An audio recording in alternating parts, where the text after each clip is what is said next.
This game opened with the Eagles even more than a touchdown favorite, about 7.5, 8 in the market. This was Sunday night, obviously. And for people who, maybe you're just joining us and don't follow line movement in the NFL that closely, when we reference an opener, it won't be like what the line was when the season started, right? There's all those kind of like fake look ahead spreads that you can't bet a lot of money into. They're kind of just good for conversation. They're good for discussion. In terms of like actually like starting to get money bet into a market, even at lower limits, we're really talking about Sunday night as the week 1 games are concluding, or when the previous week's games are concluding, and the markets start opening for the next week, and then gradually more books open, and then the limits go up, and then the limits go up, and we kind of go from there. Eagles were more than a touchdown at the start of this week, about 7.5, 8. And, Nick obviously always does a good job detailing all the injuries in every single game. Pretty negative injury report for the Philadelphia Eagles. Not going to have their full complement of players. You compare like their projected 22 starters at the start of the year on offense and defense, might be without 3 or 4 in this game. And as a result of that, action is coming on, and a very big point spread too, right? So maybe the Eagles can't win by margin. Maybe they're less likely to do so. Money comes in on the Minnesota Vikings. That brought this 7.5 to 7. And basically it's just as the injuries kept piling up, that's when you went from 7 to 6.5, even a 6 on the board right now. So if you like the Eagles, there is a 6 minus 15 currently in the market right now, if you would like to make that bet. If you would like the Vikings, there are no 7s left. And then it's really just like, what's the best price 6.5 you can get? It doesn't have to all be injury, but man, I think so much more of it is injury than like kind of the casual bettor thinks. And so then and if you don't know that, that's going to lead you to like drastically misread what's happening. Oh man, like a lot of sharps must really like Minnesota in this game. Really? You think that's really what's happening right here? You think that's what's going on? No. Eagles, less players, line away from them. I'm just going to start saying everything like a caveman in terms of when we describe line movement in this game. Like it's not betting an opinion. It's like they're shorthanded, line going down. If they announced right now all those players were playing again, line's going back up, probably to where it was before. That's what it is. I don't think I've ever hammered that point more than the first couple of weeks, but I think like then people can follow along with us. And then when you see stuff and you're on your own and you're not listening to the show, it's going to have an impact in the market almost certainly. And then when it doesn't, then that's really interesting, right? Like Cooper Kupp last week, then that's when things get crazy, when everyone's just going, what is happening? Like, and that's when you can find something that looks off, when you can find something that's not working the way it's supposed to be working, because almost always that number would move towards Seattle last week, and it didn't. The Eagles were more than a touchdown favorite, Baldy. Minnesota's been getting bet pretty consistently. I think as this Eagles injury report has kind of materialized, we know now officially no Kenneth Gainwell. We know now no James Bradberry, and we already knew Jacoby Dean was out as well. No Garrett Bradbury from Minnesota could be a problem against Jalen Carter and that Eagles defensive front. What do you think we see here? The Eagles now favored by less than a touchdown on Thursday night against Minnesota. Well, none of those guys that you mentioned from the Eagles matter in this game. None of them. But Bradbury's missing at center is big because Jalen Carter and Jordan Davis and Fletcher Cox look good. They look really good. Kirk Cousins is going to get flattened in this game. Like he just is. But he's used to that. That can happen to quarterback play. What's interesting to me about this game is Brian Flores is the new defensive coordinator.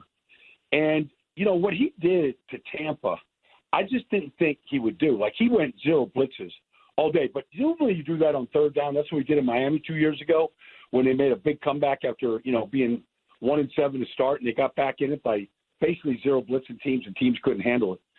I got to see how Philadelphia handles this, because it's not a guarantee. Tampa didn't do very well against it. Baker threw a couple passes.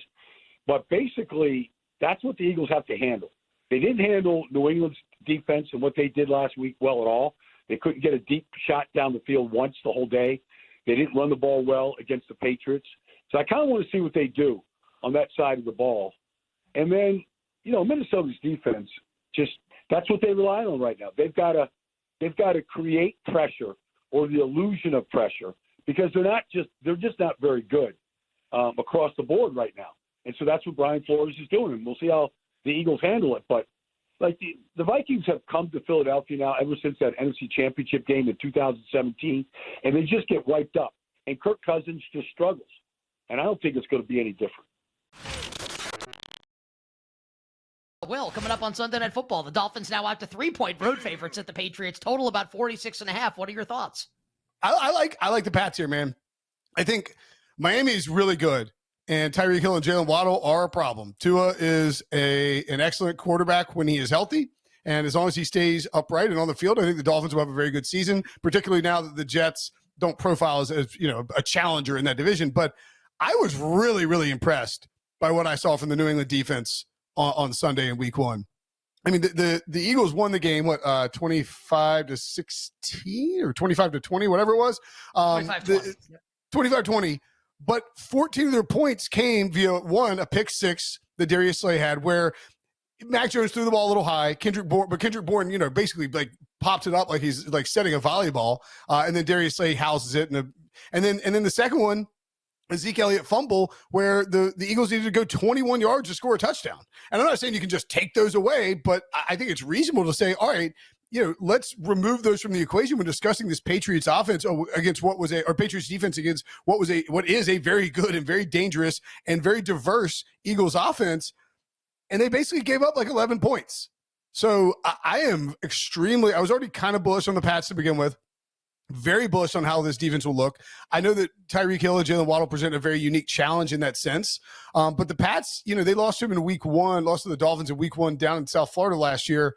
And it really only lost because Jalen Waddle jailbroke a 45-yard touchdown pass on 4th and 8 from midfield, where it was Mike McDaniel going for it was a smart thing to do in hindsight, but pretty risky considering I think there's 10 seconds left on the clock. It's a very abnormal way to score a touchdown. So I think the Patriots not only cover this game, but win this game outright.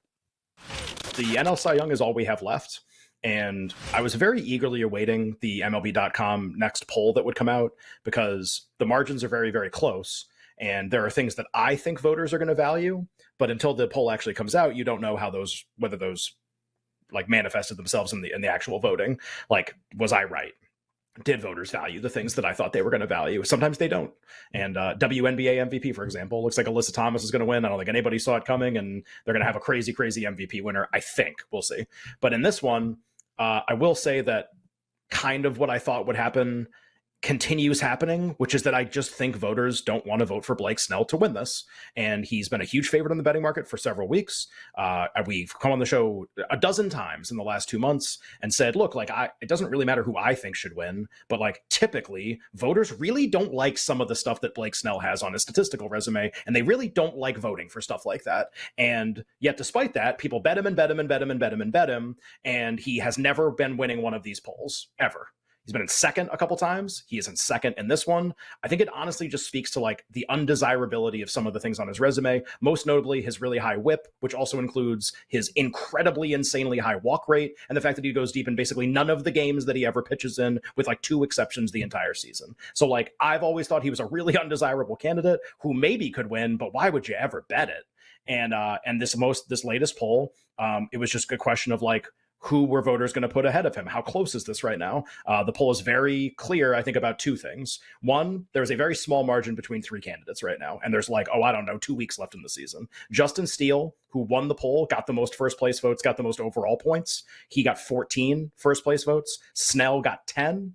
Zach Gallen of the Diamondbacks, who's won the last 4 polls, I think, got 9. So just to repeat that, just in terms of first place votes, we don't know what the actual margins are. Steele 14, Snell 10, Gallen 9. Okay, I think there are 2 things worth knowing right now. One is we are in the part of the season where when the voters tell you what they're going to do, just listen to them. It doesn't matter that I think Spencer Strider should be closer. I don't think that, but if I did, it wouldn't matter. So, or Zach Wheeler, he's going to make a run. No, they're telling you he didn't make a run. Run's over. There are 3 pitchers who can win this award: Steele, Snell, Gallen. The voters have told us that. The other thing they've told us is that the margin between them is very small because of the number of first place votes that each one has gotten. Tells you that maybe there's some wiggle room maybe for this to change. Why is that important? 2 of the pitchers of the 3 pitch tonight. Steele pitches on Friday. Snell faces at the Dodgers tonight. He's actually a dog.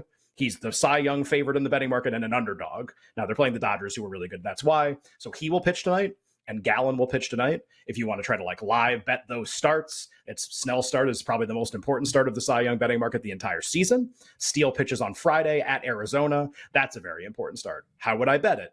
I bet it the exact same way. I bet it literally the entire season for like the last 3.5 months. You are trying to build a position as best you can with anybody who has a chance to beat Blake Snell, and basically creating a bet that's not Blake Snell will not win the Cy Young. That's the bet that you're trying to create. So if you had no position, the way you would do that now is jam Justin Steele, which I've been doing all day and a lot of other people have been doing too. And you would bet some Zach Gallen as well to kind of offset that. Basically like create a situation where if either guy wins, you're good. And if Blake Snell wins, you lose everything, but you don't think Blake Snell's ever going to win the award.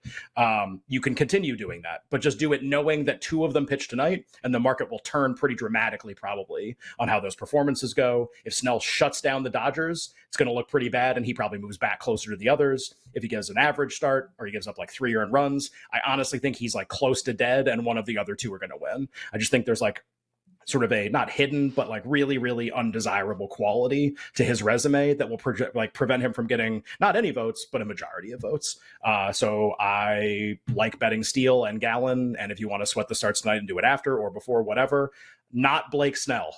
We're just continuing the philosophy we've taken the entire season up to this point. And maybe, maybe with all the money he's making, buy some deodorant, Blake, and maybe we'll bet on you next year to win National League Cy Young.